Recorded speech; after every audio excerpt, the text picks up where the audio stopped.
하나님의 말씀은 마태복음 9장 9절에서 13절 말씀입니다. 마태복음 9장 9절에서 13절 말씀 한 절씩 교독하시겠습니다. 제가 9절의 말씀 먼저 봉독합니다. 예수께서 그곳을 떠나 지나가시다가 마테라 하는 사람이 세관에 앉아 있는 곳을 보시고 이르시되 나를 따르라 하시니 일어나 따르니라. 예수께서 마태에게서 앉아 음식을 나누실 때 많은 세리와 죄인들이 와서 예수와 그의 제자들과 함께 앉았더니 바리새인들이 보고 그의 제자들에게 이르되 어찌하여 너희 선생은 세리와 죄인들과 함께 잡수시느냐. 예수께서 들으시고 이르시되 건강한 자에게 의사가 쓸데없고 병든 자에게야 쓸데있느니라. 함께 읽겠습니다. 너희는 가서 내가 긍휼을 원하고 제사를 원하지 아니하노라 하신 뜻이 무엇인지 배우라. 나는 의인을 부르러 온 것이 아니요 죄인을 부르러 왔노라 하시니라. 아멘. 먼저 우리 옆에 계신 분들하고 함께 인사 나누는 그러한 시간 갖도록 하겠습니다. 여러분들이 옆에 계신 분들에게 인사 나누실 때 가장 좋아할 만한 그러한 이 말씀을, 내가 좋아하는 말씀도 그렇지만 여러분들 그 사람에게 가장 어울리는 그러한 말씀으로 우리 이 시간 함께 인사하도록 하겠습니다. 옆에 있는 분들과 인사합니다.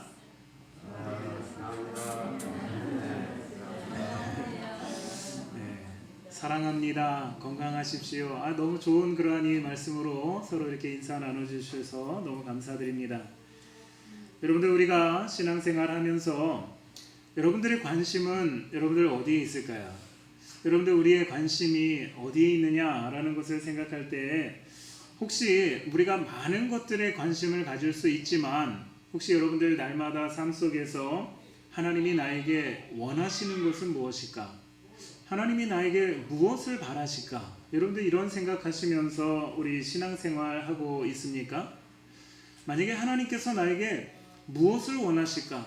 하나님이 나에게 무엇을 바라실까? 이것을 우리가 생각해 본다면 아마 이 자리에 대부분 우리가 부모로서 자녀를 우리가 볼 때 내가 자녀를 생각하는 그러한 마음과 비슷하지 않을까라는 그러한 생각을 하게 됩니다.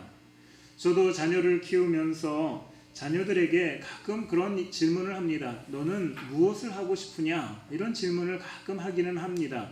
그런데 그때에 제가 부모로서 자녀에게 너는 무엇을 하고 싶으냐? 라고 하는 것은 부수적인 그러한 것이고, 여러분들 이 부모로서 자식에게 원하는 것이 무엇일까요? 첫 번째는 부모와 자식 간에 좋은 유대 관계를 가지면서 서로 소통하면서 지내는 것.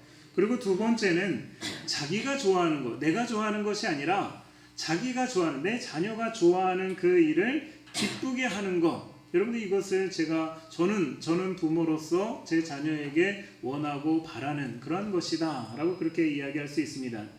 그런데 여러분들 자녀의 입장에서 한번 생각을 해보시면, 우리도 다 자녀였기 때문에 생각을 해본다면 우리가 부모님께서 우리를 향해서 기대하시는 바가 있지 않습니까? 누구누구는 뭐가 됐으면 좋겠다 라는 그러한 이 생각을 기대하는 바를 가지고 자녀는 그것을 열심히 추구하려고 합니다. 그런데 그것이 잘 되지 않을 때가 있어요. 그래서 내가 부모에게 어떻게 기쁨이 되어줄 수 있을까? 내가 부모에게 어떻게 기쁨이 되어줄 수 있을까를 생각하면서 이 자녀들이 생각한 것은 부모가 원하는 그것을 이루는 것, 그러면 부모가 나를 좋아하겠지. 내가 부모님이 원하는, 쉽게 말해서 부모가 자녀에게 의사가 되라 라는 그런 얘기를 했으면 의사가 돼야지만 부모님이 나를 기뻐하시겠지 라고 하는 그런 생각을 가질 수 있다는 것입니다. 그런데 여러분들, 부모된 입장에서 여러분들은 어떠실까요? 의사가 됐으면 좋겠지만 여러분들 안 돼도 어떻습니까?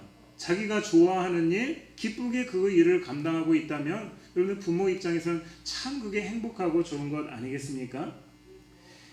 하나님께서 자녀인 우리에게도 원하시는 것이 그러합니다.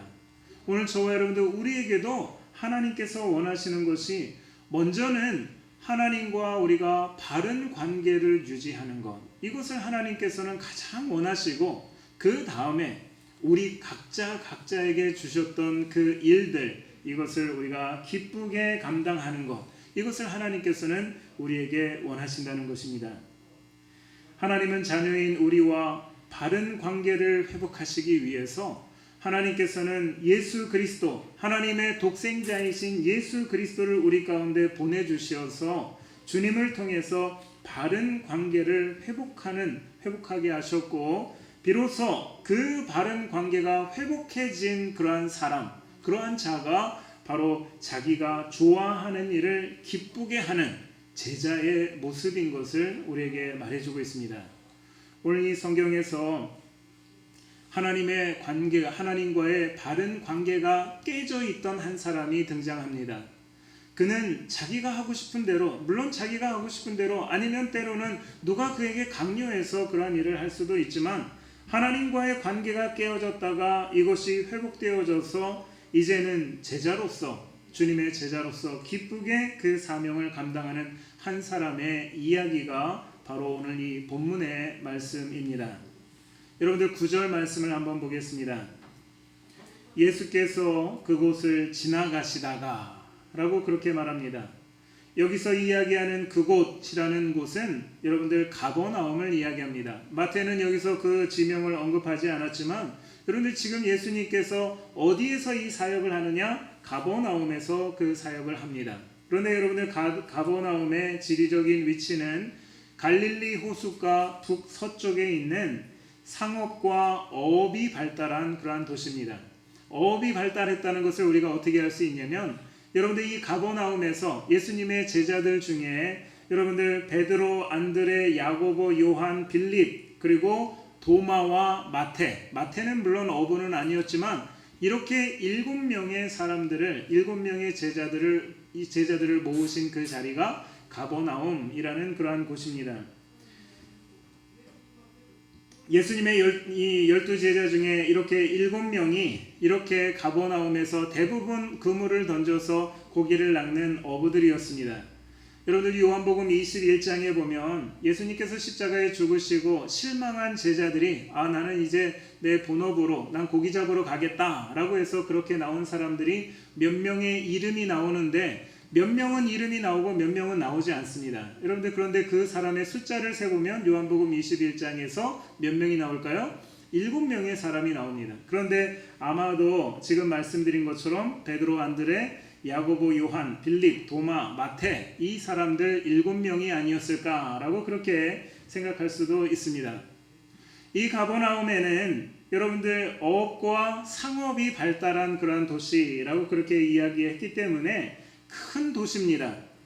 로마의 군대가 상주하고 있었기 때문에 우리가 앞으로 그 다음 주에 말씀을 살펴보겠지만, 여러분들 그곳에는 백부장이라고 하는 군대 대장이, 여러분들 주둔군의 대장이 상주하고 있었던 그러한 지역이 가버나움이라는 곳입니다.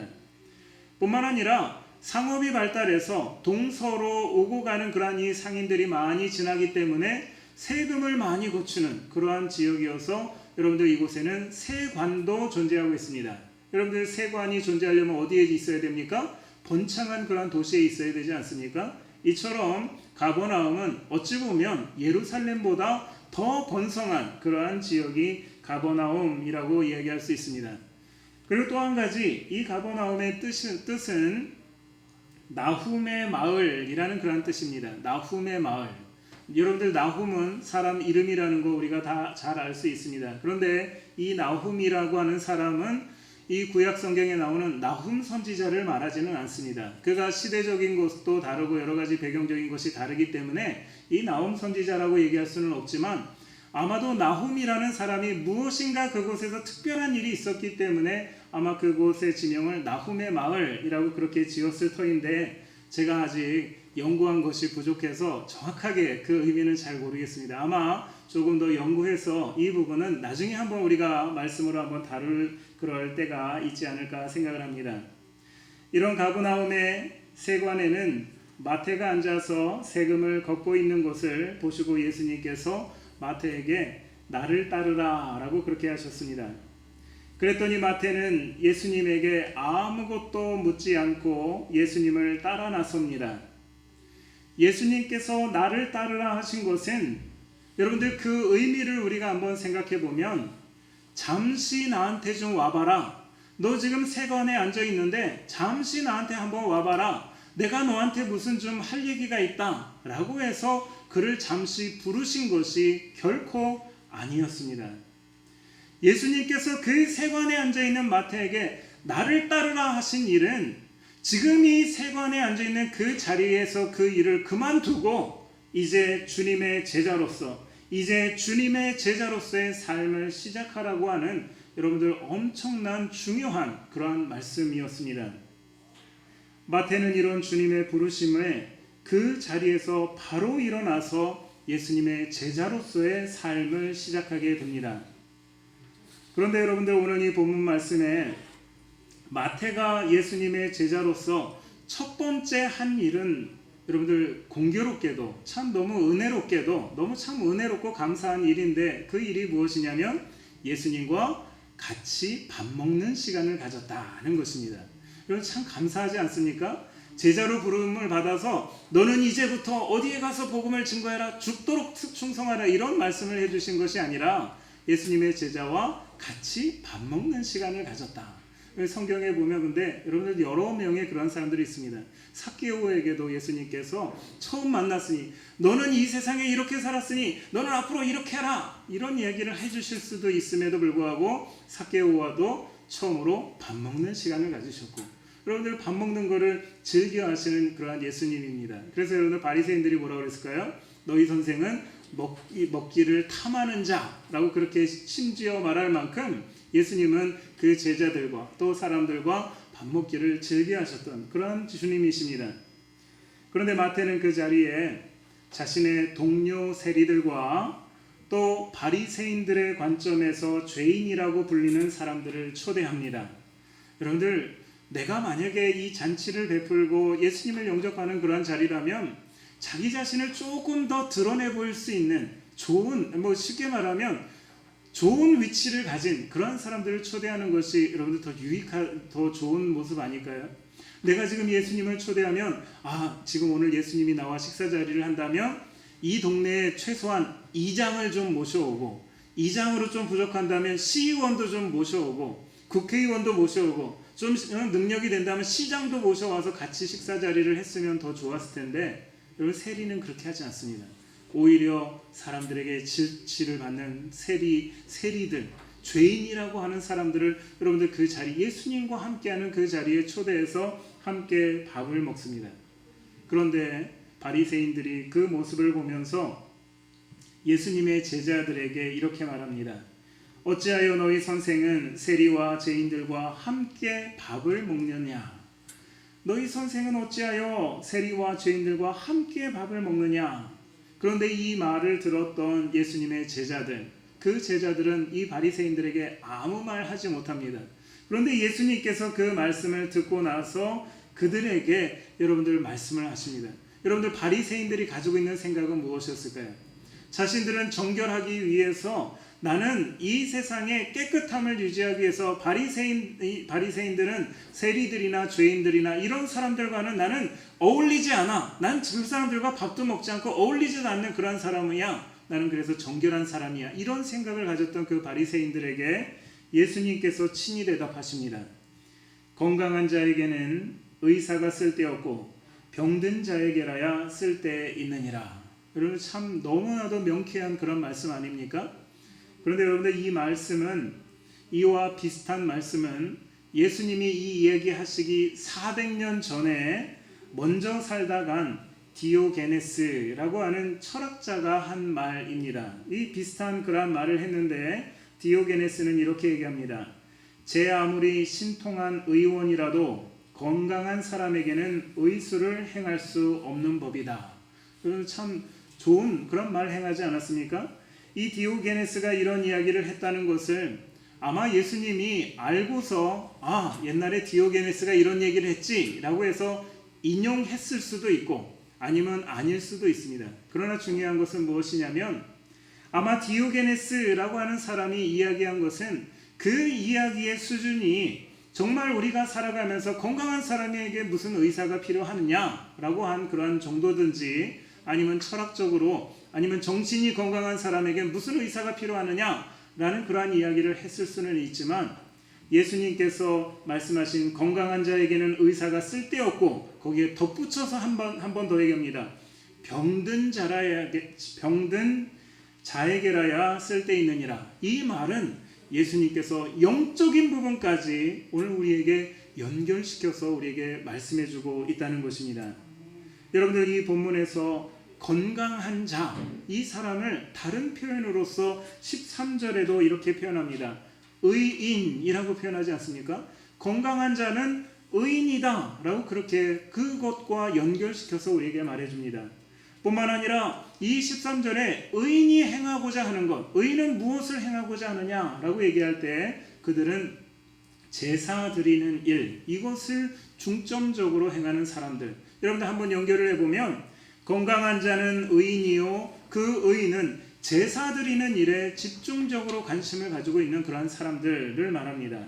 그러면 여러분들, 병든 자는 어떤 사람을 얘기합니까? 13절에 또 그 사람들에 대해서 이야기하는 것을 죄인이라고 그렇게 얘기합니다. 병든 자는 죄인과 연결이 되고, 그 사람들은 이 죄인이 행하는 일은 하나님의 긍휼을 구하는 그러한 사람이라고 얘기합니다.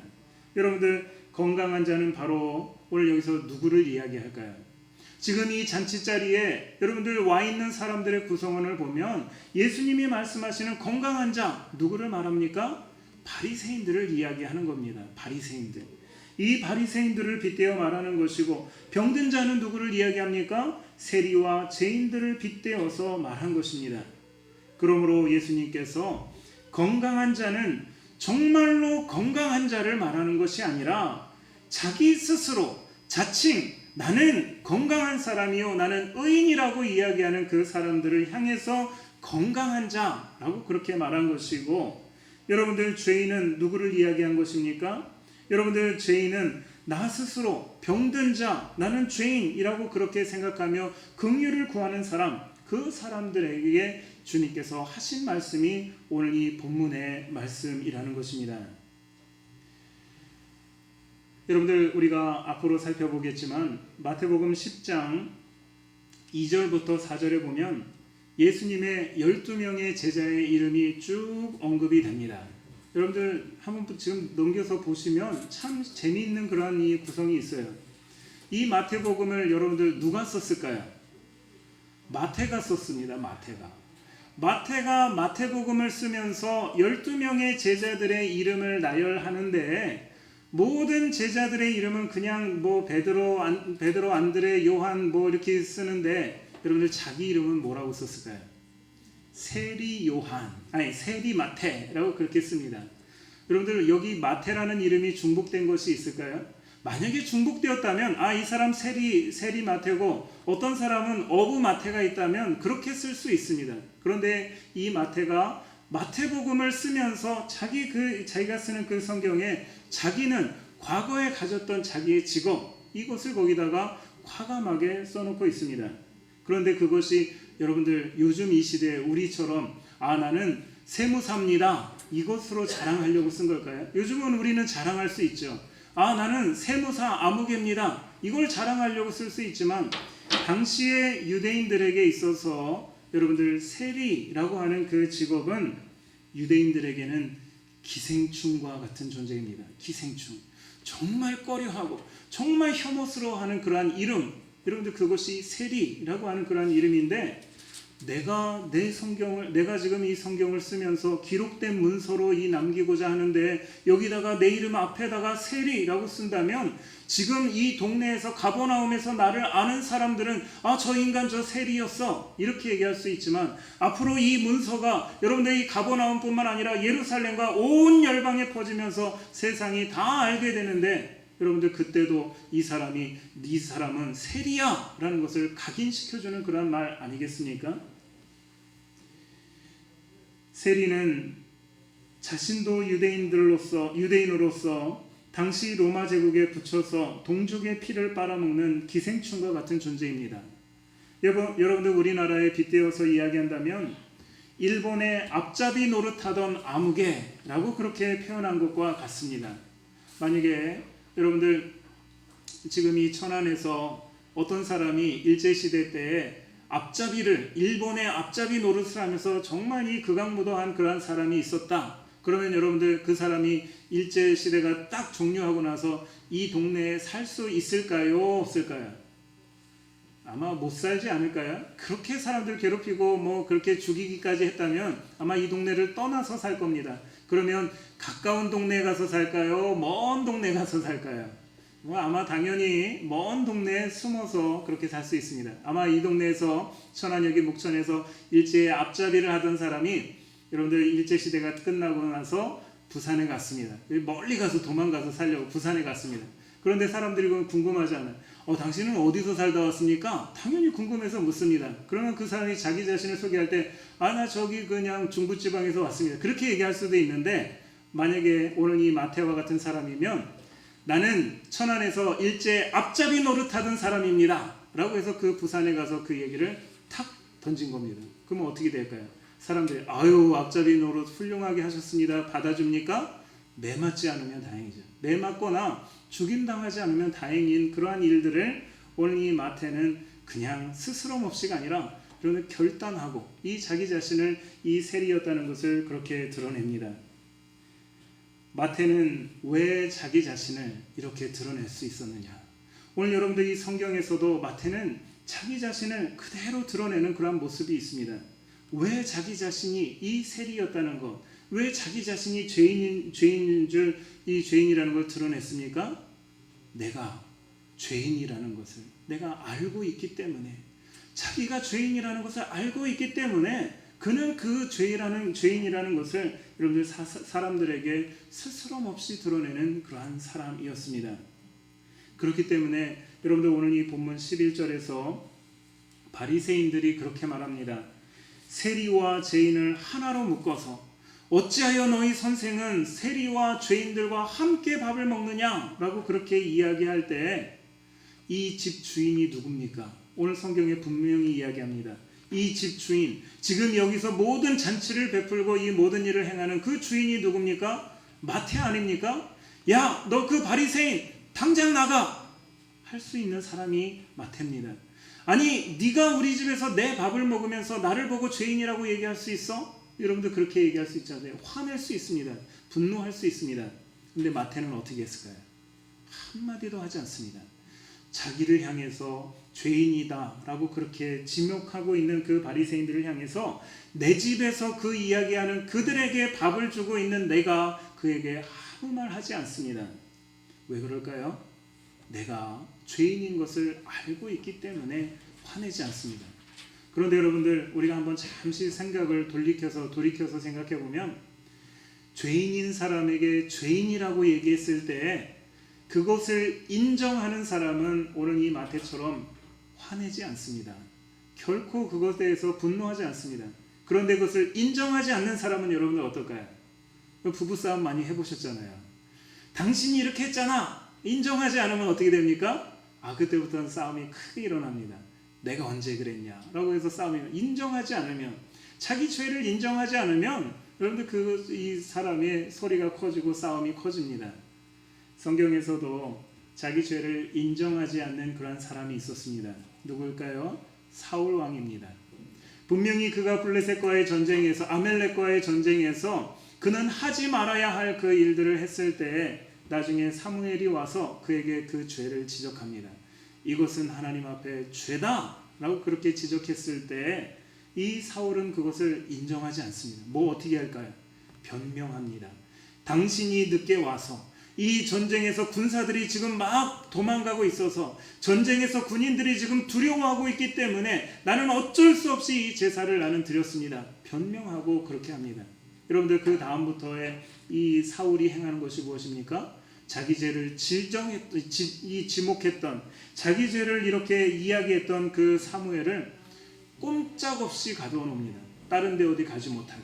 여러분들 꼼짝없이, 쉽게 말하면 자가격리, 우리 자가격리라고 얘기하죠. 집에서 그냥 딱 못 나오도록 그렇게 만들어 버립니다. 다윗을 못 살게 굽니다. 뿐만 아니라 자기 백성들을 못살게 구는 것이 사울 왕입니다. 어떤 사람입니까? 자기 죄를 인정하지 않는 사람. 여러분들, 그런데 다윗은 어떠합니까? 여러분들, 왜 다윗이 위대한 사람일까요? 왜 다윗이 위대한 믿음의 사람일까요? 여러분들, 다윗이 어려서부터 하나님을 찬양하고 악기를 가지고 하나님을 찬양해서 다윗이 위대한 사람입니까? 맞습니다. 틀리진 않습니다. 여러분들, 다윗이 어렸을 때 믿음으로 골리앗을 때려 눕혔기 때문에 여러분들, 이 다윗이 믿음에 훌륭한 사람입니까? 맞습니다. 그럴 수 있습니다. 여러분들, 다윗이 그가 하나님을 찬양하고 많은 시편을 여러분들 그가 썼기 때문에 정말 아름다운 그런 찬양을 했기 때문에 다윗이 위대한 믿음의 사람입니까? 그럴 수 있습니다. 아니면 다윗이 용기가 있고 군대를 가지고 많은 블레셋 군대를 쳐부셨기 때문에 그가 위대한 사람입니까? 그럴 수 있습니다. 그러나 성경에서 분명히 이야기하는 것은 자기 죄를 지적했을 때 그 죄에 대해서 회개할 줄 아는 사람이었기 때문에 성경에서 이야기하길 다윗이 위대한 믿음의 사람인 것을 여러분들 기억하시기 바랍니다. 여러분들, 시편에서 여러분들 많은 시편에 그러한 것들이 있지만 다윗이 이 나단 선지자가 자신의 죄를 지적했을 때 변명하지 않고 하나님 앞에 엎드려서 회개했던 그 시가 여러분들 시편 51편입니다. 수많은 다윗의 주옥 같은 그러한 시편이 있지만 가장 빛나는 그 시편이 여러분들 시편 51편 아니겠습니까? 다윗의 이런 회개가 없었더라면, 이 죄에 대한 지적에 대해서 회개가 없었더라면 다윗은 아마도 이스라엘의 여러 왕들 중에 그래 훌륭한 왕, 뭐 괜찮은 왕, 이 정도의 이야기는 들을 수 있었을 것입니다. 그러나 이 다윗의 뿌리에서 메시아가 나오지는 못했을 것이다 라는 것입니다. 그리고 마태는 예수님께서 나를 따르라 하신 말씀에 순종하며 따라갑니다. 자기 동족에게 피를 빨아먹고 살아가는 기생충과도 같은 세리 이 마태가 예수님께서 한마디 나를 따르라 라고 하셨던 그 질문, 예수님께서 그 말씀을 하셨다라면 여러분들, 이 세리가 좀 예수님에게 질문해 봐야 되지 않습니까? 만약에 여러분들에게 그러한 예수님께서 나를 따르라 라고 그렇게 말씀하신다면 여러분들이 지금 하시고 싶은 이야기가 우리 있지 않습니까? 주님, 내가 당신을 따르면 나에게 무엇을 해주실 것입니까? 우리 묻고 싶잖아요. 주님, 그래 좋습니다. 내가 지금 하고 있는 일 다 적고서 내가 주님을 따르는데 그럼 나한테 무엇 해주시겠습니까? 우리 물을 수 있잖아요. 여러분들, 세리가 지금 이 당시에 욕은 많이 먹고 있지만 부자로 살아가는 사람입니다. 다른 사람들과 비교할 수 없을 그러한 부자로 살아갑니다. 그러면 예수님에게 물을 수 있지 않습니까? 예수님, 지금 내 수입이 한 달에 지금 뭐 예를 들어서 1,000만 원인데 내 주님 따라가면 2,000만 원 주실 수 있습니까? 이 정도는 내가 포기하고 가네. 1,000만 원, 월 1,000만 원 포기하면 하나님이 2,000만 원 나에게 주실 수 있습니까? 여러분들, 우리가 그거 물어볼 수 있잖아요. 여러분들, 다른 거 우리가 물어볼 수 있습니다. 주님, 내가 그러면 주님의 제자로 따라간다면 돈 못 주십니까? 그러면 12명의 지금 제자 있는데 그 중에 나를 대빵 삼을 수 있습니까? 그리고 주님께서 하나님의 나라에 대해서 얘기하는데 그 자리 나한테 보장해 주십니까? 그런데 그런 거 물어볼 수 있잖아요. 그런데 오늘 이 세리는 아무것도 묻지 않습니다. 나의 수입을 얼마나 해줄 것이냐, 나의 위치를 어느 자리로 줄 것이냐, 아니면 내가 주님을 따라가는데 어떤 유익을 나에게 줄 것이냐, 이런 거 지금 이 세리가 요구하면서 그거 확인하고서 주님 따라가는 것이 아니라 주님이 나를 따르라 그 말에 여러분들, 이 세리의 모든 것을 내려놓고 지금 주님을 따라가는 이 마태의 모습을 봅니다. 물론 여러분들, 예수님의 12제자 중에 이러한 것을 요구하는 그러한 제자도 많이 있었습니다. 대표적인 것이 여러분들 요한과 야고보와 요한 아니겠습니까? 자기들이 직접 얘기하지 못하니까 예수님에게 직접 예수님 나에게 이것 좀 주십시오, 나에게 이것 좀 보장해 주십시오, 이 얘기 직접 못하니까 누구를 꼬셨을까요? 자기 어머니. 내가 이야기 못하니까 자기 어머니를 이렇게 부추겨서, 자기 어머니 살로메를 부추겨서 어머니 우리 지금 예수님에게 우리의 이 자리 좀 확보 좀 해주십시오. 그래서 그 어머니가 찾아와서 주님 당신이 당신의 나라에 임하실 때 내 두 아들인데 하나는 주님의 오른편에 하나는 주님의 왼편에 그 자리를 주십시오. 뭐 이런 여러분들 청탁을 하지도 않습니까? 그러한 요구가 있었지만 여러분들 나중에 이 야고보와 요한은 주님의 놀라운 그러한 제자가 된 것을 우리는 잘 알고 있습니다. 예수를 믿어서 그런데 지금 이 시대에 여러분들 우리의 모습을 여러분들 우리 자신의 모습 내 모습을 여러분들 한번 보시면 예수를 믿어서 제자의 삶을 사는 것이 아니라 예수님에게 점점 요구가 더 많아지고 있는 오늘 우리의 현실 아닙니까? 주님께서는 오늘 나를 따르라라고 얘기하는데 주님 내가 따르겠습니다가 아니라 주님 그러면 따르면 나에게 무엇을 보상해 주십니까? 나에게 이 직업을 더 주십니까? 나에게 수익을 더 주십니까? 이런 것을 우리는 더 요구하고 있는 오늘 우리의 현실의 모습을 우리가 보고 있다는 것입니다. 인도에서 선교사로 사역을 하면서 많은 사람들을 여러분들 많은 사람들에게 성경책을 나눠준 적이 있습니다. 이 기도원 협회에서 나오는 조그만 성경 있잖아요. 그 성경을 여러 사람들에게 무상으로 줍니다. 그러면서 그 사람들 중에는 어떤 사람은 그것을 받으면서 이게 뭡니까? 그럴 때 비로소 그들에게 이제 이야기합니다. 예수마시, 인도 말로는 예수 그리스도를 예수마시라고 합니다. 예수마시. 예수마시를 믿으라고 그 얘기를 합니다. 그러면 그 사람들이 딱 그것을 성경을 펴면서 이게 예수마시에 대한 거냐 귀하게 딱 봤습니다. 그냥 한 손으로 이렇게 뭐 광고지 받듯이 한 거냐 두 손으로 딱 겸손히 봤습니다. 그러면서 그 중에 어떤 사람들은 반응을 하는데 뭐라고 얘기하냐면 내가 그러면 예수를 믿어줄 터인데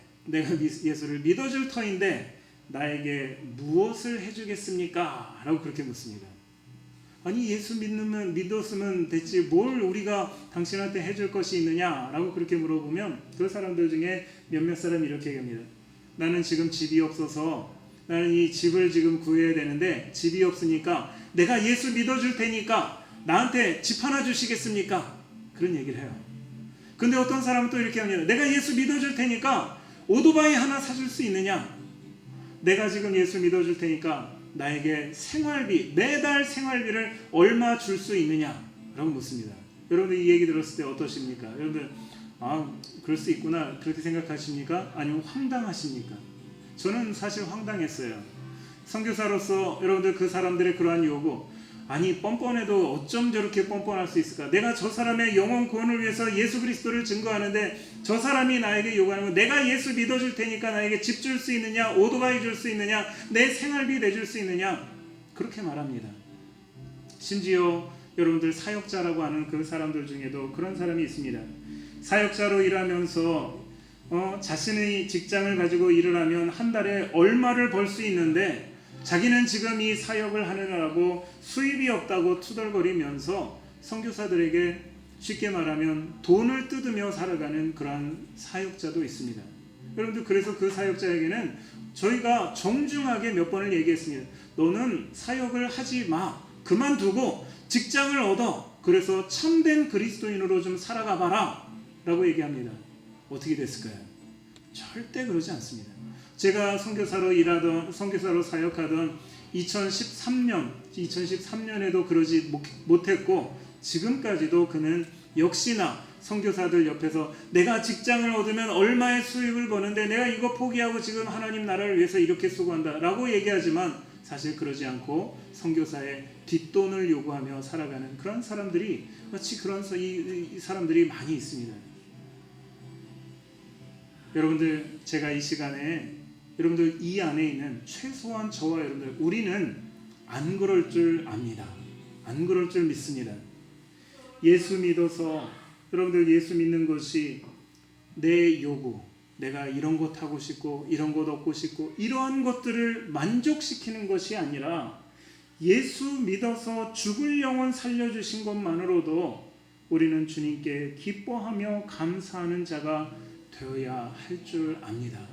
여러분들 이거 이상 우리에게 더 필요한 것이 무엇이 있어서 무엇을 더 주님에게 요구하면서 주님 나에게 이것도 주시고 저것도 주시고 이러한 우리의 요구가 날마다 더 많아지는 그러한 모습이 아니라 오늘 예수님께서 나를 따르라 했을 때 그 더 요구를 이 어떤 조건을 이야기하면서 주님 따라가는 것이 아니라 그냥 오늘 이 마태처럼 일어나서 주님 따라갈 수 있는 오늘 우리의 모습이 되어지기를 바랍니다.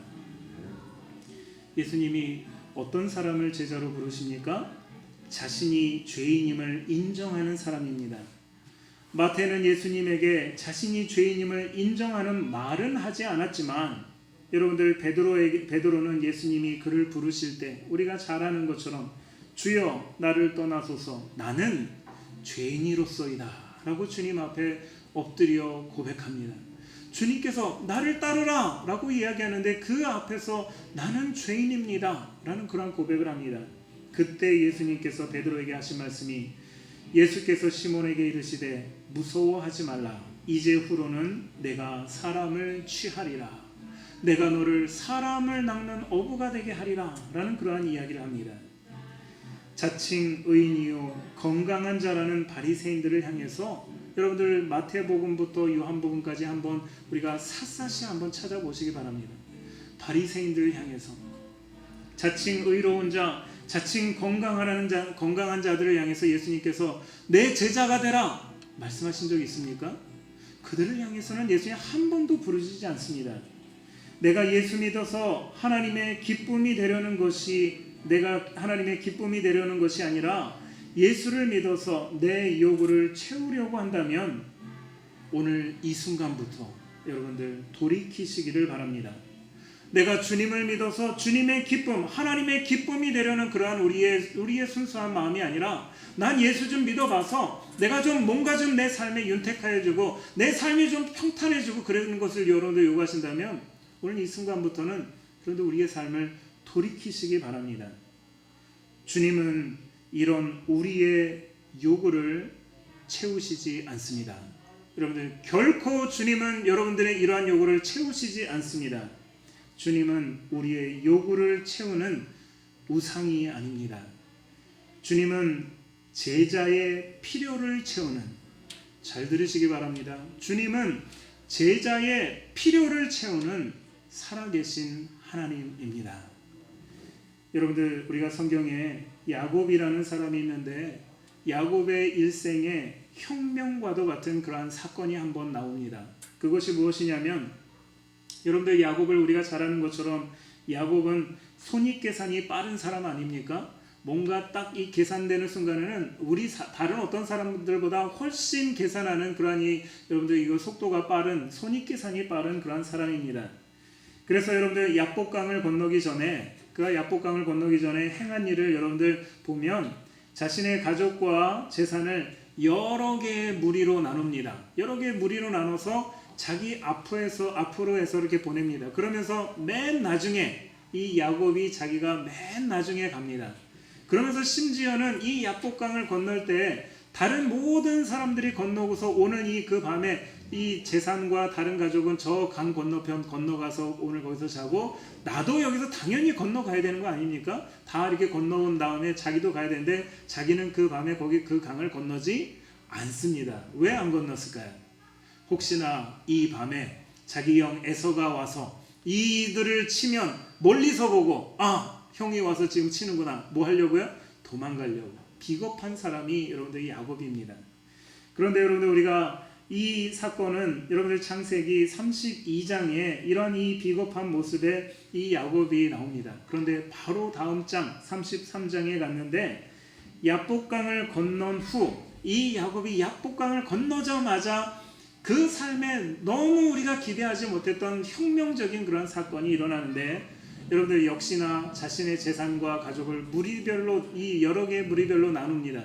그런데 중요한 것은 지금까지는 그가 맨 뒤에 있었지만 이제 33장에서는 그 무리의 맨 앞으로 나아가는 그러한 야곱의 모습을 우리는 본다는 것입니다.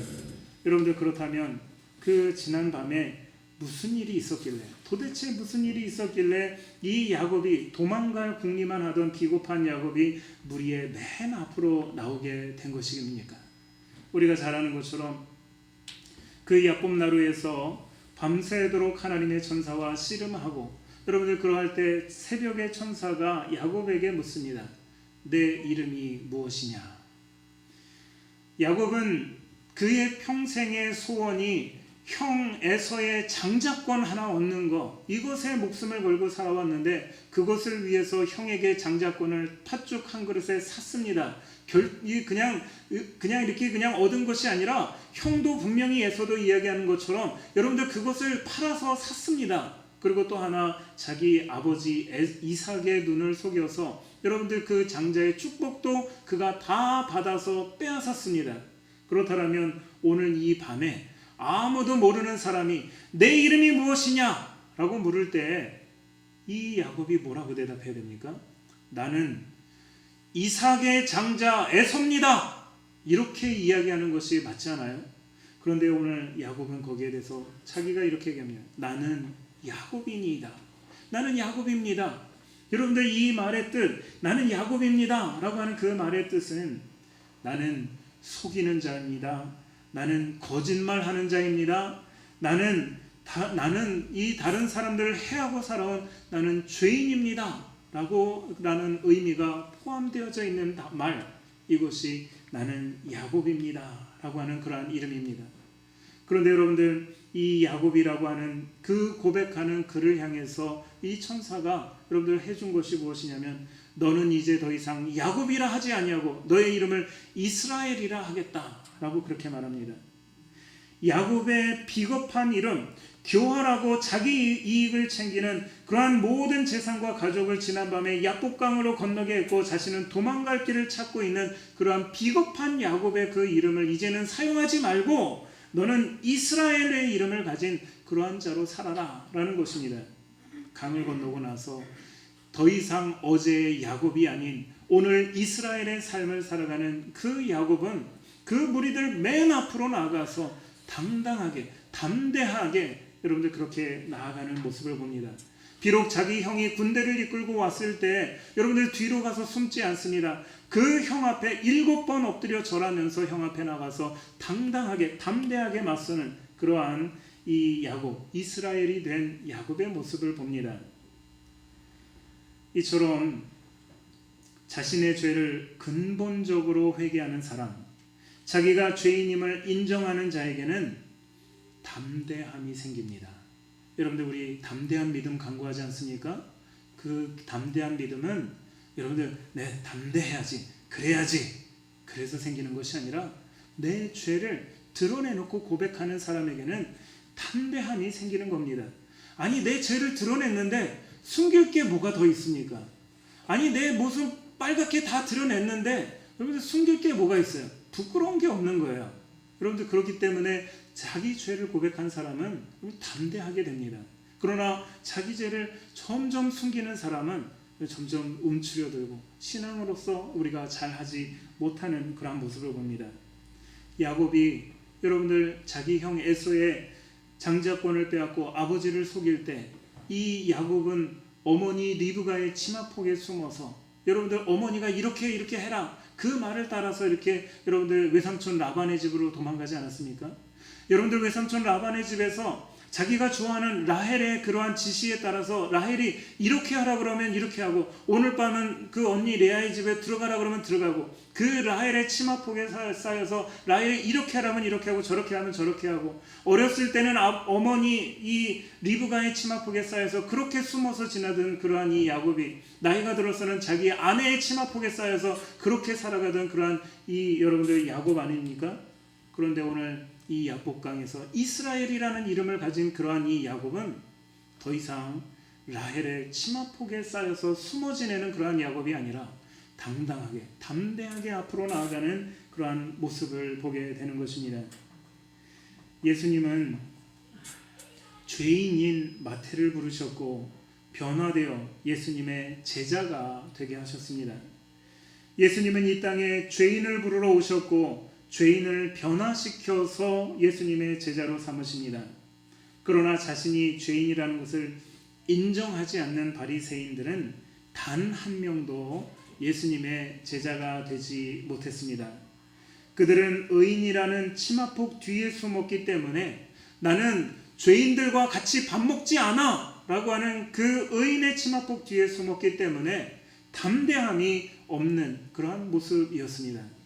오늘 저와 여러분들, 내 죄를 고백하고 드러내는 사람에게 담대함이 있고 그 사람을 우리 주님께서는 제자로 삼으시는 것입니다. 사랑하는 성도 여러분, 여러분들의 죄를 숨기려 하지 마십시다. 숨길 수 없을 뿐더러 숨겨서는 결코 주님의 제자가 될 수 없습니다. 자신이 죄인임을 드러내는 자가 담대한 믿음의 소유자입니다. 제가 어제 점심시간에 저희 작은 누님과 만나서 점심을 같이 먹고 커피를 마시면서 이런저런 이야기를 했습니다. 저희 작은 누님은 지금 53살, 저보다 4살 많으니까 53살로 중년 50대 이제 중반을 접어드는 그러한 중년 여성 아닙니까? 그런데 교회에서 신앙생활 잘 하고 있습니다. 큰 교회에서 집사로 봉사도 많이 하고 있고, 그렇기 때문에 여러분들 주변에서는 뭐라고 얘기할까요? 아, 신앙 좋은, 믿음 좋은 그러한 좋은 집사라는 그러한 이야기도 많이 듣고 있습니다. 그리고 나름 좋은 일도, 여러분들 이 좋은 일이라고 하는 것은 다른 사람에게 티나지 않도록, 다른 사람들이 여러분들 이 사람 참 좋은 일 하는구나 라는 것을 티내지 않으면서 이 일들도, 좋은 일들도 노력하면서 그렇게 하며 살아가고 있습니다. 그런데 여러분들 어제 그 이야기를 하면서 저희 누님이 저에게, 그런데 말이야, 내가 그렇게 살아가는데 문제가 있다라는 거야. 문제가. 무슨 문제가 있냐면, 봉사도 하고 좋은 일도 하는데 하면 할수록 내 마음속이 점점 더 공허해지더라 라는 그런 이야기를 합니다. 공허해지더라. 왜냐하면 봉사를 하고 좋은 일을 하면 할수록 자기 마음속에, 자기 마음의 중심에 약 5%의 거짓이 있다는 거예요. 약 5%는 이것이 정말 내가 선한 동기로 하지만 5%는 꾸며낸 그러한 선이 있다는 것을 점점 발견하게 됩니다. 봉사합니다. 다른 사람들을 섬깁니다. 선한 일을 하는데 내 마음속에는 내가 나 자신을 아는데 나에게는 5% 정도 거짓이 있고 이 거짓된 그러한 이 선이 있기 때문에 하면 할수록, 이것이 하면 할수록, 봉사를 하면 할수록 점점점 자기 자신을 괴롭게 하고 힘들다라고 그렇게 말합니다. 여러분들, 그러면 우리 한번 생각해 봐야 되지 않습니까? 여러분들 이러한 이 열심히 그렇게 교회에서 봉사도 하고 사회에서 봉사도 하는데 왜 그러면 주님께서 우리에게, 여러분들 우리는 그런 것 없습니까? 내가 어떤 봉사를 하고 어떤 선한 일을 한다 할지라도 나는 100% 선하고 나는 정직하게 그렇게 얘기합니다. 누가 감히 우리에게 그렇게 말할 수 있습니까? 왜 그러면 하나님께서 우리에게 이 5%의 거짓, 5%의 꾸며진 그런 선을 왜 우리 하나님께서는 우리에게 주셨을까요? 이 5%의 거짓과 꾸며낸 선은 바로 나 자신, 나는 병자구나, 나는 의인이 아니라 나는 죄인이구나 라고 하는 것을 깨닫게 하는 척도라는 것입니다. 척도. 제가 여기서는 영어 단어를 쓰고 싶은데 인디케이터라는 것입니다. 오늘 우리가 이 사람 나는 죄인이야 라고 하는 것을 깨닫게 하시는 하나님의 척도, 이것이 우리 마음에 남겨놓으신 5%의 거짓이요 5%의 꾸며진 그러한 여러분들 선이라는 것입니다. 여러분들 그러면 어떻게 합니까? 나는 이렇게 순수하지 못하구나, 나는 봉사를 해도 순수하지 못하고 나는 선한 일을 해도 순수하지 못하니까 그러니까 나는 이제 하지 말아야 되겠다 라고 한다면 여러분 하나님의 자녀가 아닐 수 있습니다. 여러분들 그럼에도 불구하고 내 안에 5%의 거짓과 꾸며낸 선이 있다 할지라도 여러분들 그것을 내가 하나님 앞에, 그렇습니다 주님, 나는 이러한 모습이 있지만 그래도 하나님 앞에 나는 죄인입니다, 엎드려서 그 일을 감당하는 사람, 그 사람을 성경에서는 제자라고 그렇게 말하는 것입니다. 그러나 여러분들 혹시라도 우리 가운데 나는 완벽해요, 내가 지금 무슨 선한 일을 하는 거, 난 이거 정말 조금의 나는 이 틈도 없이 나는 완벽하게 하나님을 향해서 난 정직하게 이렇게 합니다. 이 사람을 여러분들 뭐라고 부릅니까? 바리새인이라고 부르는 것입니다. 여러분들 우리 안에 그러한 이 약간의 그러한 의혹을 가지고 우리가 하나님을 섬기고 선한 일을 하고 봉사합니까?